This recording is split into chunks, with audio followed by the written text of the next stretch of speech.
I'm Allison Hill, your neighborhood reporter in Lampasas. We've been covering the ongoing water issues in Kempner for weeks. Now our neighbors in Lampasas are experiencing the same thing. Water. It's an essential part of our day-to-day lives. But our neighbors in Kempner and Lampasas are stuck with this discolored water. How much longer? How much longer are we buying water? How much longer do we need to be concerned about our children? Both cities recently converting from chloramine to free chlorine in an effort to kill off the manganese metal and organics found in Stillhouse Hollow Lake. Between the manganese, organics, and high levels of chlorine, their water is not only brown, but it stinks. The water became so discolored and it smelled like a lake. It does have a very high chlorine content. In fact, you turn on the shower or the bathtub and it smells like you're in an enclosed hot tub at a hotel. Because of that, the city had to flush out the pipes. I went out with the public works team to watch how they do it. This is what it looks like. One of the last chances to clean out the sediment and pipes to remove leftover manganese making its way through our water system. While this is a nightmare for our neighbors now, the city tells me the water quality will be significantly better once this is all completed. Still, Mesra says this has been going on for too long, and it feels too little, too late. I do love our community. I don't want to shine a bad light on our community. There are so many wonderful things about Lampasas, Texas. But this one could use a little help. And I don't know what that looks like or what is going to have to happen for this to be addressed. I just know that it has to be, because this cannot go on for even 3 or 4 more months. It needs to be finished now. It's not like we're out spending people's money like they may claim we're doing. Green and brown water has been the reality for our neighbors in Kempner. And to many, it seems the cost is getting higher as the quality of water worsens. The water base rate is the cost it takes to have water delivered to our homes and keep the company running. In Kempner, the base rate is $75, yet our community is still having problems getting clean water. We've had to raise the base rate to be able to pay the bills, and to stay solvent. So that's where we're at right now. Hillco is a water co-op that services towns that are comparable in size to Kempner. In Fowles Valley, their water base rate is $40.20. In rural Bardwell, their water base rate is $48. West Bell County Water Supply is a nonprofit with base rates of $30. Why is the water base rate here so high compared to other Texas co-ops? Well, all we can do is go on what it costs us to do the repairs. We have over 400 miles of lines. So we have a huge distribution system. And so to keep those lines repaired, it takes a lot of money. But even with current funding coming in, there's only so much wiggle room for the company to start new infrastructure projects. Swanson tells me there is a long-term plan in place, but their priority now are areas with little water capacity to upsize the lines. But Swanson doesn't see a change in costs anytime soon. So I think we got a rate in there that we can work with for quite a while. So that's what we were hoping. So we were able to move forward now and do some things. That I'm elected to represent the people inside Kempner, that's going to be my strongest voice. Kempner water supply is facing backlash after months of boil water notices, broken pipes, and dirty, unusable water. Mayor J.W. Wilkerson says there's been an overwhelming number of complaints. He's now inviting Kempner Water Supply General Manager Bruce Swanson to the next City Council meeting to address these issues. Robert Miller is one of our neighbors suffering through the continued water issues. For him, this is hope that something may change soon. It's out of hand. It's like, to me, that it's been going on so long that they can't control it, and somebody higher needs to come in and help out. That's exactly what will be happening, helping get the issue on State Representative David Spiller's radar. Wilkerson says he and Spiller both want to start the conversation and find a resolution. Anything can be resolved if you get people together that want to find a resolution and they work on it together. But Swanson decided not to take part in that, telling Wilkerson he will not be attending the meeting. I reached out to Kempner Water to find out why he declined the invitation. Swanson said they can come to him if they want to discuss things. Kind of saddened that that's his take on it. The folks here, they're tired of it.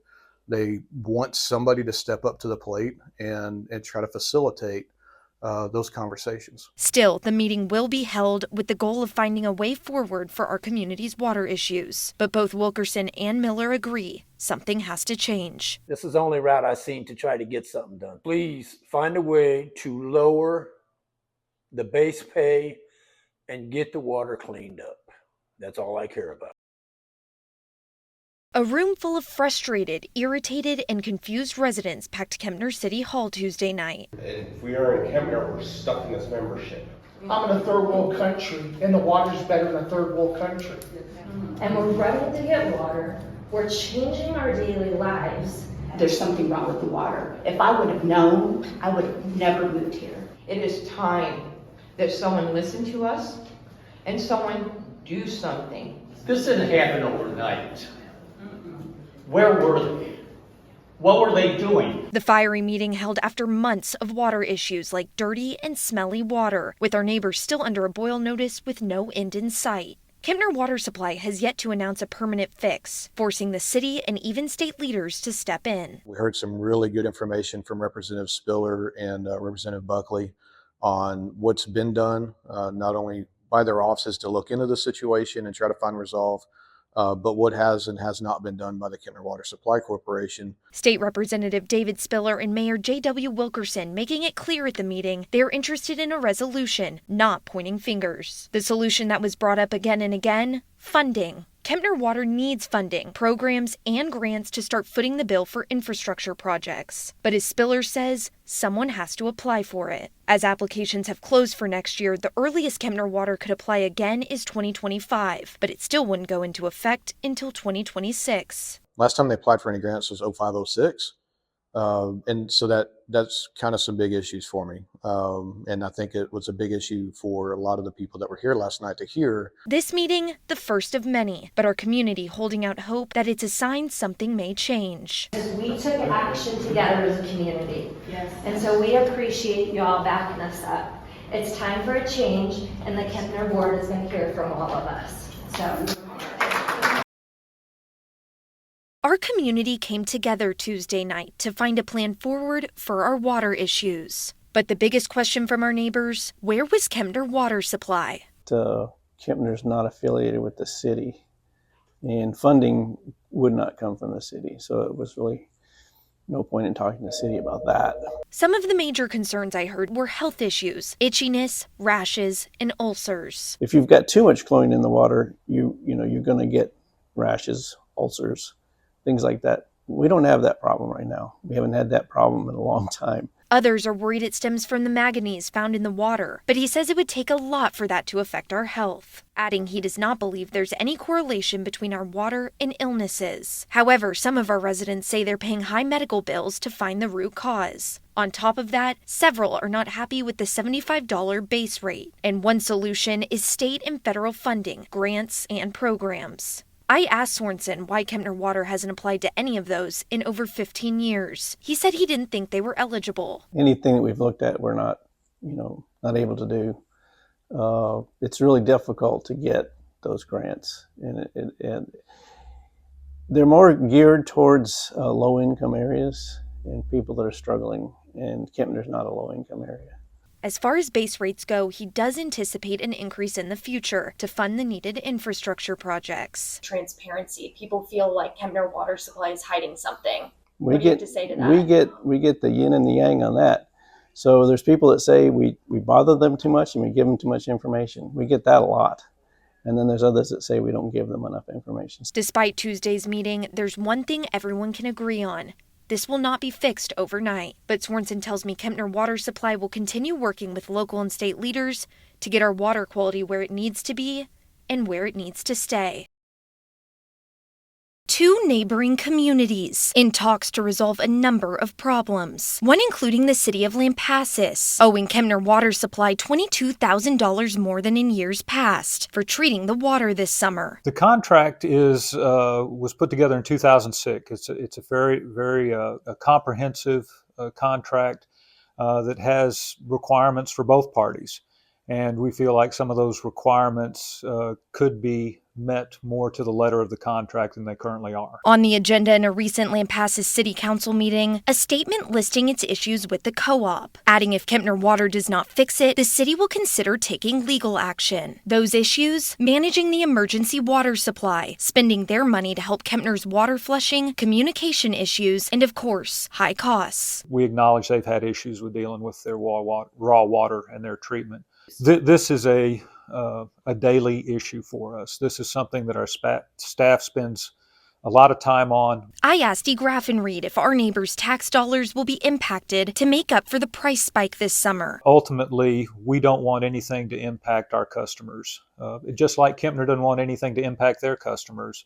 So that's why we want to sit down at the table and talk through some of these issues so that we can take whatever burden was placed on us by Kempner and not have that impact the ratepayers. I sat down with Kempner Water Supply General Manager Bruce Swanson to get his thoughts. He says he has not received proper documentation to back the claims, and these are not problems that would warrant court action. I don't see anything that's an issue as far as us not meeting our obligations, except for the low chlorine residual, which we had. If someone were to seek damages from us, we would seek damages from someone else, and everyone would be paying damages. And eventually it ends up in the people that are paying for the water. It ends up in their pocketbook. Still, Graffenried says they are trying their best to avoid involving lawyers as they look to find a way forward together for all of our neighbors in Lampasas and Kempner. Even though we knock heads from time to time, I'm still pleased to report that we still have the ability to sit down and work together and try to solve problems.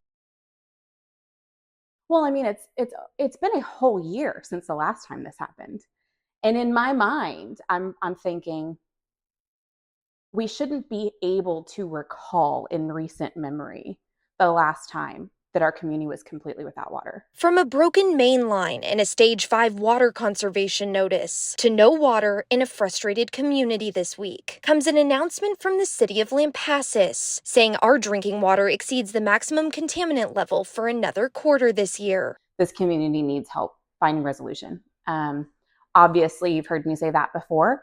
This is an ongoing thing that has been happening for many years. I reached out several times to the city for an interview and never heard back. But its water notice obtained by 25 News from a resident says triethylamine levels are up. That's a chemical which can form when chlorine is used to clean drinking water and mixes with natural minerals in the water. The current level of 0.0811 is just above the normal level of under 0.08 milligrams per liter. The concern: long-term exposure can affect the liver, kidneys, central nervous system, and may increase cancer risk. For Maysira, this is the end of the line. I have not trusted our water for a very long time.